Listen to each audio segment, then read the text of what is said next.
আসসালামু আলাইকুম।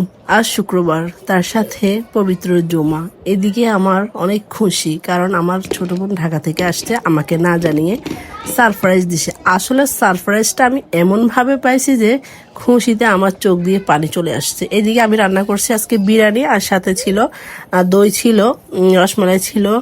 তাছাড়া এখানে আমার বোনের শাশুড়ি আমার জন্য রান্না করে পাঠাইছে ঢাকা থেকে। যেহেতু অনেক দূর থেকে পাঠাইছে, তাই পোলাওটা করা নাই, এটা চাল দিয়ে দিছে। আর আমার আন্টি আসলে অনেক ভালো মানুষ। এখন বলবেন না হয়তো খাবার দিছে দেখে এটা বলতেছি না, আসলে উনি একটু আন্তরিকতা বা ভালোবাসা এগুলা উনি বুঝে করে, অনেক ভালো। ওনার জন্য সবসময় দোয়া ভালোবাসা থাকবে। এদিকে আমি তো আমার কলিজাকে পেয়ে একদমই খুশি।